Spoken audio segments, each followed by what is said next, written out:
वाराणसी में बाबा विश्वनाथ के कपाट खुले। वजीर आला योगी आदित्यनाथ ने बाबा के दर्शन के साथ ही काशी विश्वनाथ कॉरिडोर की रफ्तार का भी लिया जायजा। बाबा विश्वनाथ के दर्शन और पूजन अभी होंगे गर्भगृह के बाहर से ही। सुप्रीम कोर्ट ने मरकज और रियासतों को मुहाजिर मजदूरों को 15 दिनों के अंदर उनके घर भेजने का इंतजाम करने का दिया हुक्म। मजदूरों की स्किल मैपिंग करके उनके रोजगार का तफसीली डेटा तैयार करने को कहा। साइकिल पर सवार होकर रियासत के वजीर तवानाई श्रीकांत शर्मा ने मथुरा में बांके बिहारी मंदिर के खरबो जवार के तरक्याती कामों का लिया जायजा। साथ ही कोरोना से बचने के लिए साइकिल चलाकर इम्यूनिटी बढ़ाने का दिया पैगाम। और कोरोना इन्फेक्शन से बचने के लिए मुख्तलिफ तरीक़ेकार पर हो रहा है काम। योग और नेचुरोपैथी के जरिए जिस्म में इम्यूनिटी बढ़ाए जाने के बताए जा रहे हैं तरीके। नेचुरोपैथी के जरिए इन्फेक्शन के खतरे को किया जा सकता है कम।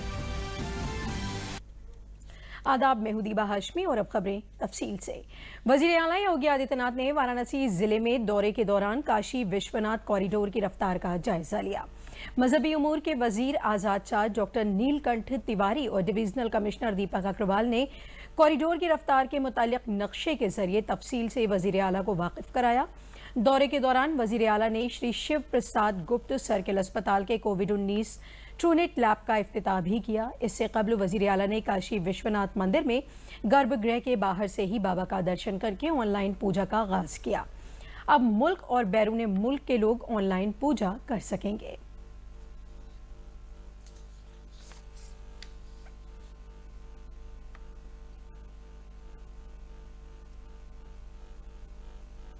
वाराणसी में आज अनलॉक 1 के ज़ाब्तों के मुताबिक बाबा विश्वनाथ मंदिर अकीदतमंदों के लिए खोल दिया गया।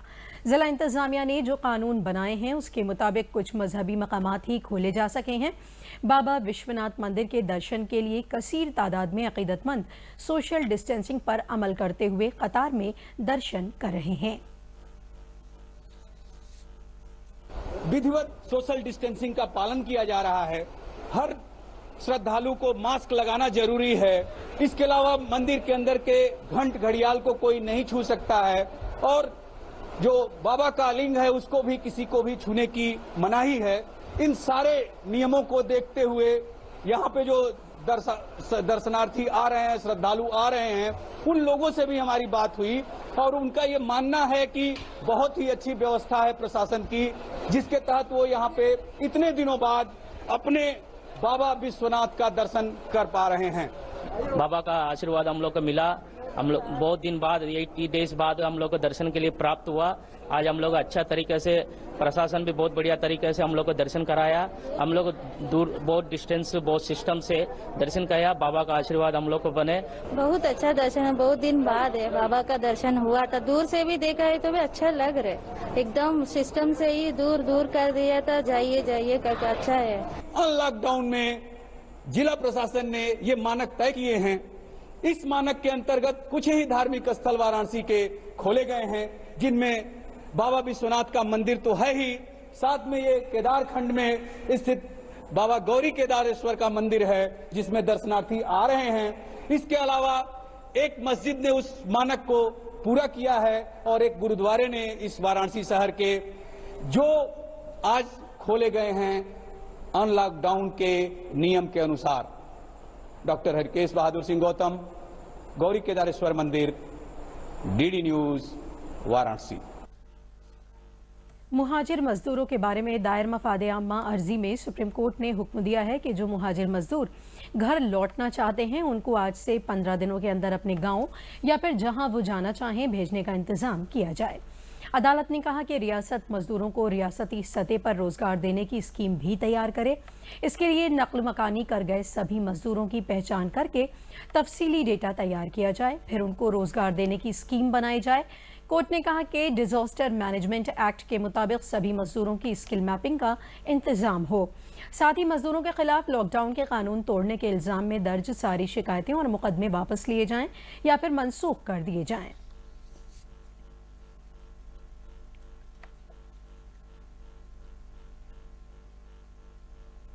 कोविड के ताज़ा एदाद-ओ-शुमार पर नजर डालें तो मुल्क में एक्टिव मामले 1,29,917 हो गए हैं। 1,29,214 लोग कोविड-19 को शिकस्त देकर सेहतयाब भी हो चुके हैं। कोरोना की वजह से 7,466 लोगों की मौत हुई है। रियासत के वजीर ट्रांसपोर्ट अशोक कटारिया ने कहा है कि ट्रांसपोर्ट निज़ाम के दौरान कोरोना इन्फेक्शन से महफूज रहने के लिए रहनुमा हिदायत पर सख्ती से अमल कराया जा रहा है। उन्होंने कहा कि बस में सफ़र करने वाले सभी लोगों के लिए मास्क पहनना लाजमी कर दिया गया है। दूरदर्शन से बातचीत में उन्होंने कहा कि बस ड्राइवर और कंडक्टर को मास्क के साथ ग्लव्स पहनने की हिदायत दी गई है। कोविड-19 संक्रमण से पूरी दुनिया जूझ रही है, देश में भी वैसे ही हालात हैं। इन सब के बीच परिवहन व्यवस्था हमारे लिए अत्यंत महत्वपूर्ण है। आज हमारे साथ है प्रदेश के परिवहन मंत्री अशोक कटारिया जी। आइए जानते हैं इनसे कि क्या कुछ इनका डिपार्टमेंट क्या कुछ खास कर रहा है। सर, कोविड-19 के दौरान आवागमन बहुत ही महत्वपूर्ण है और चूंकि अब अनलॉक 1 में ये व्यवस्था सुचारू रूप से चालू कर दी है आप लोगों ने, क्या कुछ खास एहतियात बरत कर ये व्यवस्थाएं हो रही हैं? देखिए, परिवहन विभाग का रोल निश्चित रूप से इस समय बहुत ही महत्वपूर्ण है और उत्तर प्रदेश में लगभग 32 लाख के करीब कामगार पहुंचे हैं। माननीय मुख्यमंत्री जी का निर्देश था कि कोई भी कामगार जब तक बॉर्डर पे आता रहेगा तब तक हम उसे बॉर्डर से लेते रहेंगे और उसके गंतव्य तक पहुंचाते रहेंगे।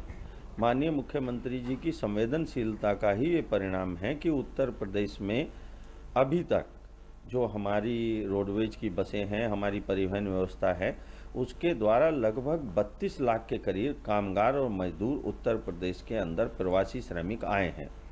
इतनी बड़ी संख्या में उत्तर प्रदेश के अंदर आए हैं तो एक ये बड़ा काम पहले 27 मार्च से हमने शुरू किया और 27 मार्च से शुरू होकर वो अभी भी कंटिन्यूस चल रहा है। 1500 से ज़्यादा श्रमिक ट्रेनें उत्तर प्रदेश में आई हैं और जो श्रमिक ट्रेनें आई हैं उनको वहाँ से बस रेलवे स्टेशन से लेकर और उनके गंतव्य तक पहुँचाने का काम भी रोडवेज की बसों ने किया है। सर, आपने यात्रियों के लिए भी परिवहन व्यवस्था शुरू कर दी है। ऐसे में क्या कुछ खास एहतियात के निर्देश दिए गए हैं कि चूंकि जो यात्री हैं और जो आपका स्टाफ है उसको भी संक्रमण से बचाव के लिए क्या कुछ खास एहतियात बरतने चाहिए?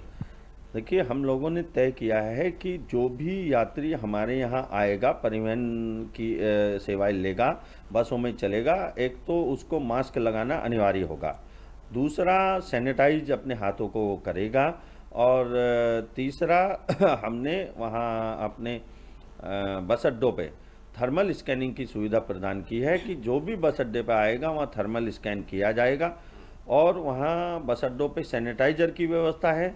हमारे कंडक्टर के पास भी सैनिटाइजर की शीशी रहेगी और जो भी यात्री बस में सफ़र करते रहेंगे वो बीच बीच में उनके हाथों को सैनिटाइज करेगा और हमारे कंडक्टर ड्राइवर ग्लव्स लगाकर यात्रा में रहेंगे, ऐसा हम लोगों ने तय किया है। तो मास्क और सैनिटाइजर और थर्मल स्कैनिंग ये हमारे आधार रहेंगे। ये जब अभी बस सेवा शुरू की गई है यात्रियों के लिए, तो एक स्थान से दूसरे स्थान पे ही बस रुकेगी अपने गंतव्य में, या कभी कभी होता है कि इंटीरियर में कुछ रूरल में कुछ यात्री मिल जाते हैं, क्या उनको बैठाना अलाउ है या आगे संभव होगा? देखिए, अभी हमने माननीय मुख्यमंत्री जी के निर्देश पर अंतर जनपदीय बस सेवा प्रारंभ की है। एक जिले से दूसरे जिले में बस की सेवा जाएगी और ये जो डिपो है हमारे सब डिपो तक अभी बसें चल रही हैं और आने वाले जो दूसरा फेज होगा उसमें हम अंतर राज्य बस सेवाओं की ओर भी बढ़ेंगे।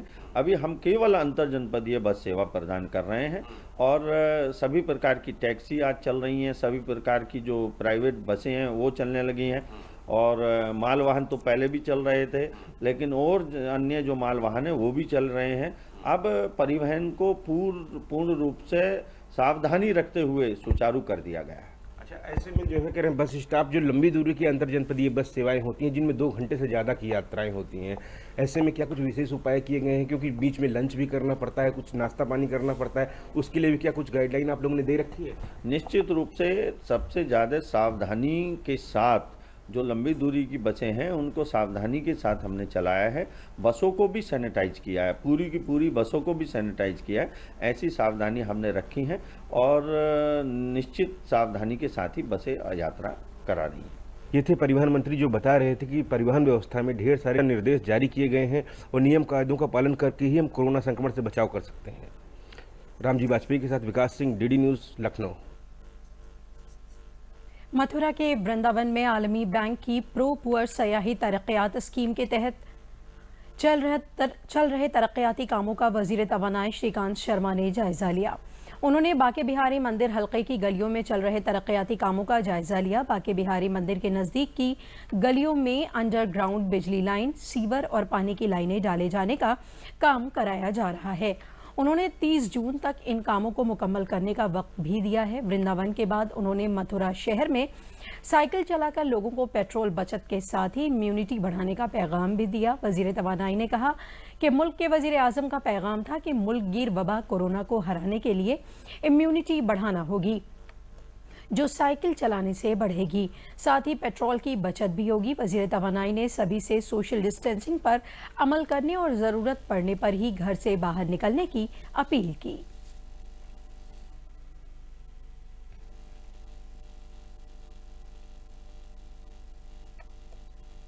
देखिए, एक तरफ जहां व्यवस्था को पटरी पर लाने की कोशिश कर रहे हैं, दूसरे सामने चुनौतियां भी बहुत हैं। अभी संकट है, संकट टला नहीं है। तो लॉकडाउन में जो सावधानियां हमने बरती हैं, उससे कहीं ज़्यादा सावधानी अब बरतने की आवश्यकता है, क्योंकि अब सब चीज़ें खुल रही हैं। तो इसमें जो 2 गज की दूरी का एक जो हमारा आदरणीय प्रधानमंत्री जी का जो आह्वान है, उसका हमको पूरी तरह से अनुपालन करना है। गर्म पानी का सेवन करना है, 2 गज की दूरी का अनुपालन करना है, और मार्केट भी खुल गए, सब चीज़ें खुल रही हैं धीरे धीरे। तो एक बहुत बड़ा चैलेंज भी हमारे सामने है कि पटरी पर व्यवस्था को भी लाना है और अपने आप को बचाना भी है। बचाव में ही बचाव है। हम लोग प्रयास करें अपने काम को अच्छे से करने का। ये आदरणीय प्रधानमंत्री जी के नेतृत्व में पूरे दुनिया के अंदर इस तरह से कोरोना को लेकर हमारी स्ट्रेटजी रही है। लेकिन अभी संकट है, अभी संकट टला नहीं है, तो सबको अभी पूरी मुस्तैदी के साथ काम करना पड़ेगा।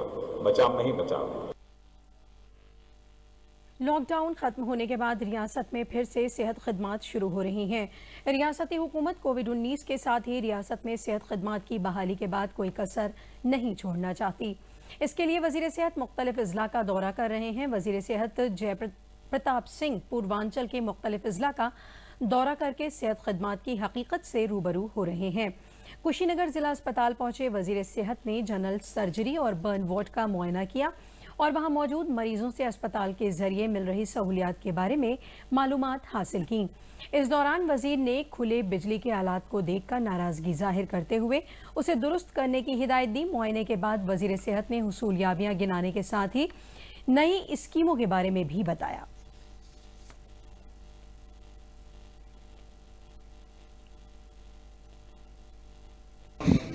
जिला अस्पताल का निरीक्षण करने का उद्देश्य हमारा यही है।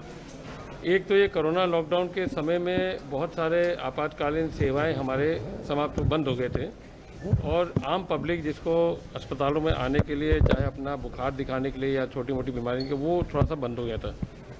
तो इसका उद्देश्य ये था कि इसको पुनः चालू करने के लिए हम लोग 1 महीने से सभी जनपद में इन्फेक्शन प्रिवेंटिव कंट्रोल का एक प्रशिक्षण कार्यक्रम हम लोगों ने शुरू किया।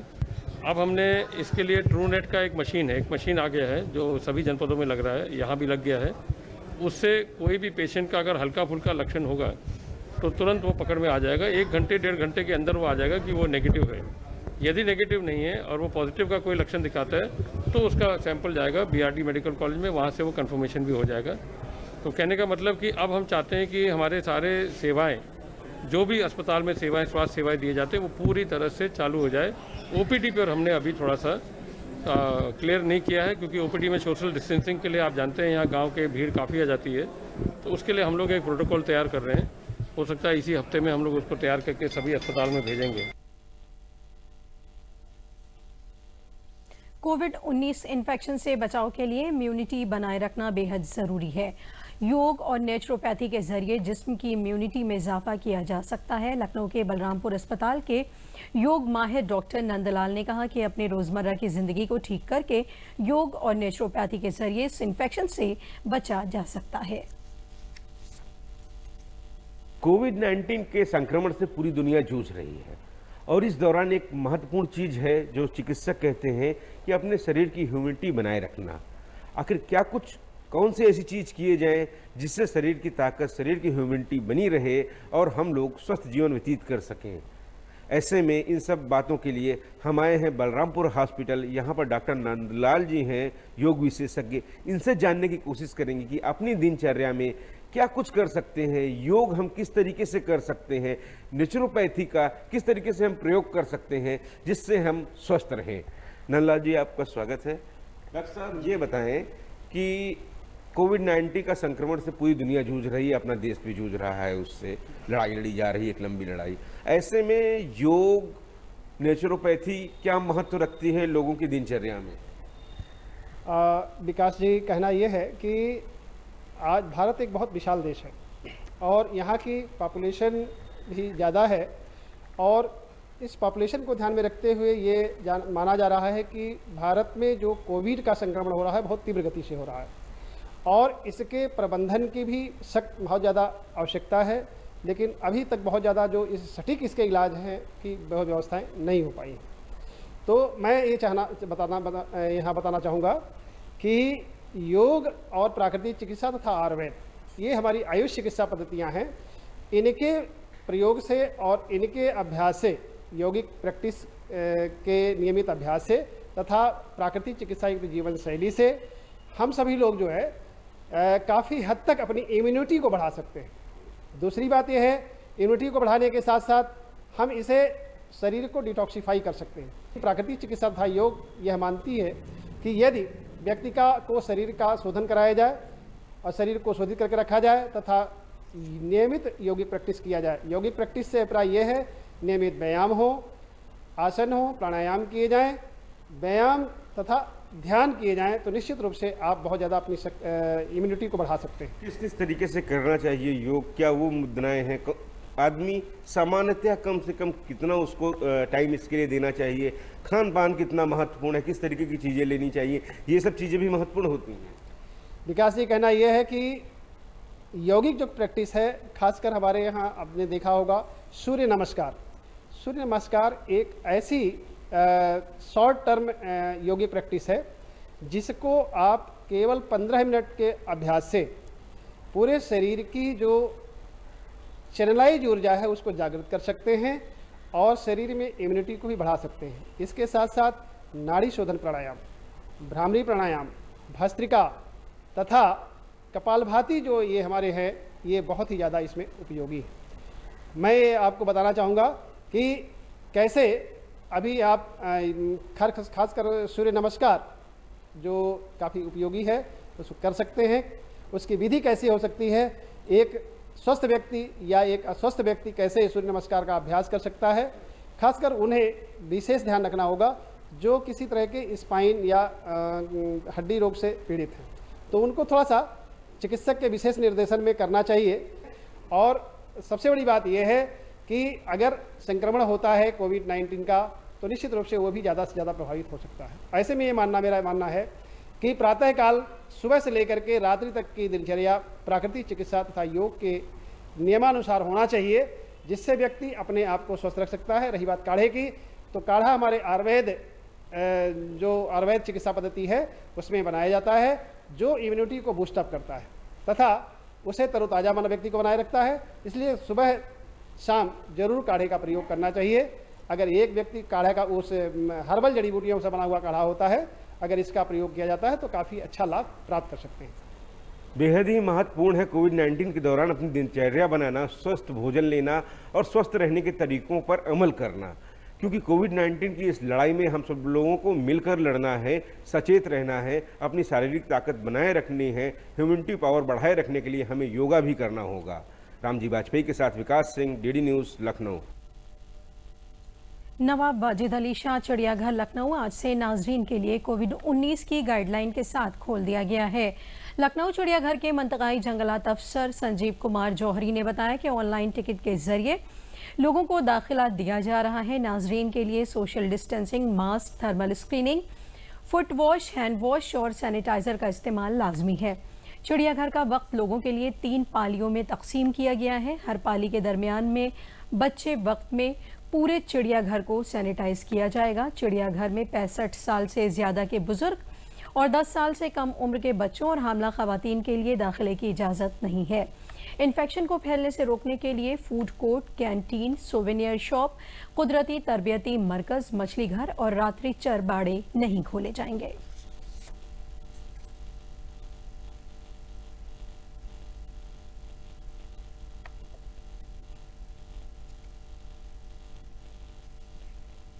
मुझे आज यहाँ बहुत अच्छा लग रहा है। लॉकडाउन के कारण हम यहाँ आ नहीं पाए थे, अब आए तो बहुत अच्छा लग रहा है। यहाँ आकर मुझे बहुत अच्छा लग रहा है क्योंकि पहले दिन खुला, काफ़ी दिन से हम सोच रहे थे यहाँ आने के लिए। आज यहाँ आकर मुझे बहुत अच्छा लग रहा है। लगभग 2.5 महीने लॉकडाउन में रहने के बाद प्रशासन और उच्च अधिकारियों के निर्देशानुसार प्राणी उद्यान को दर्शकों के लिए 9 जून से खोला जा रहा है। आने वाले सभी दर्शकों के लिए अनिवार्य है कि वो लोग ऑनलाइन टिकट लेंगे। हमारे यहाँ एक दिन में 3 पालियों में इसको खोला जा रहा है। 2-2 घंटे की 3 पालियाँ रहेंगी।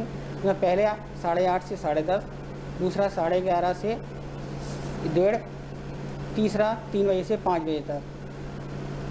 दर्शक आने के बाद गेट पर सबसे पहले उनका थर्मल स्कैनिंग की जाएगी। थर्मल स्कैनिंग करने के बाद वो अपने अंदर प्रवेश करने पर उनको आवश्यक रूप से सैनिटाइज करना होगा अपने आप को। 65 वर्ष से अधिक आयु के व्यक्ति और 10 वर्ष से कम आयु के बच्चों को लिए प्रतिबंधित किया गया है। और इसके साथ साथ जो अस्वस्थ रूप से होंगे उन लोगों को भी प्राणी उद्यान में प्रवेश नहीं दिया जाएगा।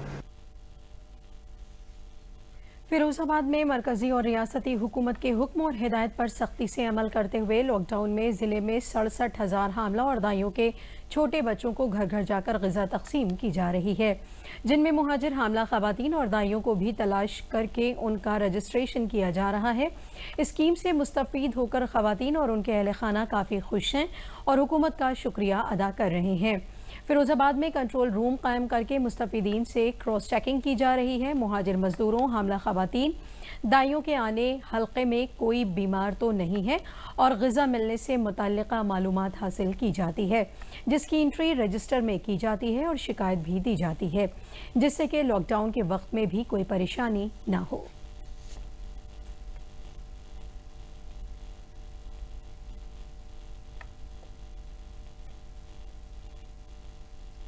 हमें 5 साल से आंगनबाड़ी से हमें ये सहयोग मिलता है कि हमें प्रस्ताव मिलता है कि ये भोजन दलिया जो भी पंजरी हमें मिलती है 5 साल से मिल रही है। 5 साल से हम लेकर चले आए। अब भी मैं गर्भवती हूँ 3 महीने से, अब भी मिल रहा है, हर महीने मिलता रहेगा और हमें उम्मीद है कि मिलता रहेगा। मुझे ये सरकारी तरफ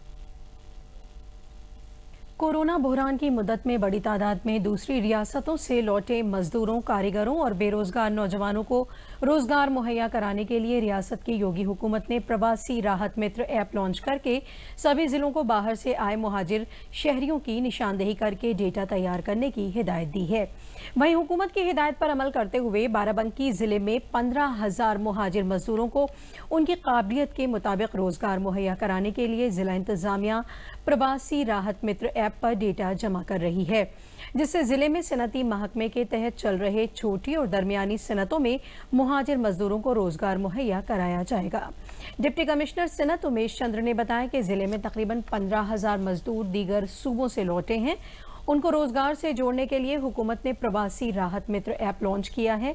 जिले की सभी ग्राम पंचायतों में निगरानी कमेटियों के जरिए मजदूरों का डेटा जमा किया जा रहा है और बहुत ही जल्द मजदूरों को इस ऐप के जरिए रोजगार मुहैया कराया जाएगा।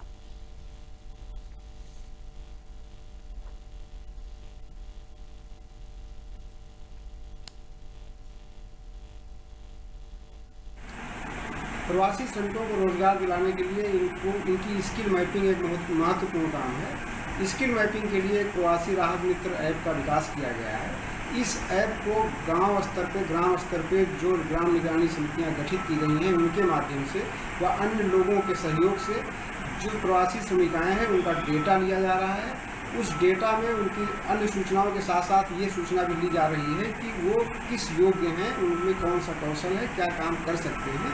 उस कौशल के आधार पर हम उनको उद्योगों से जोड़ने का प्रयास करेंगे।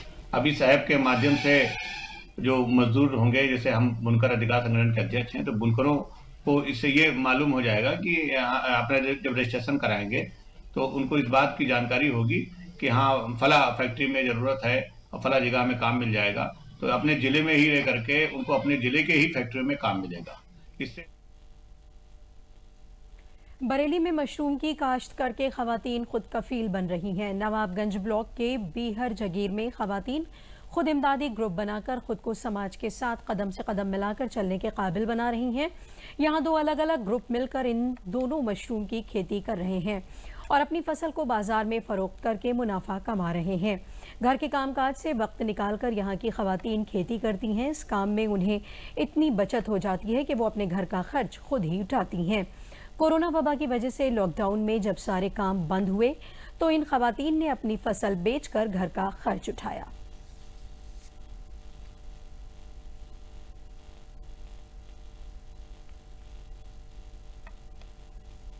मैं खेती का काम करती हूँ समूह में, और जो बाज़ारों में ले जाके बेचती हूँ, जो फ़ायदा होता है थोड़ा बहुत वो अपना खर्चा कर लेती हूँ। मैं दोनों लोग मिलके सब पैसा बांट लेती हूँ, खर्चा करती हूँ, आराम से होता है। उससे पहले मैंने आप परेशानी भी उठाती थी, आराम भी उठाती थी, मगर अब जैसे आराम मिल गया मुझे समूह से जुड़ी हूँ तो से। जौनपुर जिला अस्पताल के doctor DS Yadav corona positive पाए गए हैं। सीएमएस डॉक्टर अनिल शर्मा ने बताया कि गुज़िश्ता 3 दिनों से डॉक्टर डीएस यादव की सेहत खराब चल रही थी, जिसके बाद जिला अस्पताल के ट्रूनेट मशीन में उनका कोरोना टेस्ट किया गया, जिसकी रिपोर्ट पॉजिटिव आई है। फिलहाल कंफर्मेशन टेस्ट के लिए सैंपल भेजा गया है। इस दौरान सीएमएस में डॉक्टर डीएस यादव पर गैर जिम्मेदारी का इल्ज़ाम भी आयद किया। सीएमएस ने बताया कि डॉक्टर डीएस यादव ने एडिशनल डायरेक्टर वाराणसी से अपना 2 दिन का अटैचमेंट शाहगंज करवा लिया था, जो गलत था।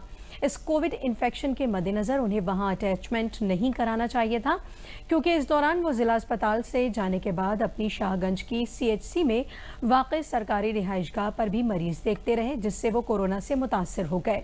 डॉक्टर के कोरोना मुतासर होने की इत्तला मिलते ही जिला अस्पताल के साथ साथ शाहगंज में भी हड़कंप मचा हुआ है। के पद पर डॉक्टर डीएस यादव कार्यरत हैं और वो उनको 5-6 दिन से हल्का सा हरारत था, तो उन्होंने कल अपना सैंपलिंग दिया तो ट्रूनेट मशीन में उनकी जांच जो है कोरोना टेस्ट पॉजिटिव दिखाया। तो कंफर्मेशन टेस्ट इसका एक होता है, उसके लिए सैंपल हम लोगों ने आज सुबह संजय गांधी भेजा है। इस कोविड संक्रमण में देखते हुए वहाँ मरीज देखते रहे, जिसकी वजह से हमको लग रहा है ये वहाँ संक्रमित हो गए। तो कल जब ये आए तो इनका जाँच कराया गया तो वो पॉजिटिव निकला। मुसलसल बढ़ रहे कोरोना ग्राफ के बीच ज्यादा तादाद में टेस्टिंग चैलेंज बनी हुई है। हाल ही में टेस्टिंग मराकज़ पर सैंपल्स का स्टॉक बढ़ने से मुलाजिमीन को भी दिन रात मेहनत करना पड़ रही है। इससे निपटने के लिए रियासती हुकूमत ने जिला अस्पताल में ट्रूनेट मशीन कायम करने का फैसला किया है। इसी सिलसिले में रायबरेली में कल ट्रूनेट मशीन ने काम करना शुरू कर दिया है। टेस्टिंग के तौर पर 2 सैंपलों को टेस्ट करके देखा गया है। रायबरेली में राणा बेनी माधव जिला अस्पताल के सीएमएस NK श्रीवास्तव ने बताया कि जिला अस्पताल में मशीन ने काम करना शुरू कर दिया है। इस मशीन से औसतन 25 टेस्ट किए जा सकेंगे, जो डॉक्टर बीरबल की निगरानी में होंगे। इसके साथ ही इसके लिए अलग स्टाफ का इंतजाम किया गया है, जिन्हें स्पेशल ट्रेनिंग देकर बारीकियों को समझाया गया है।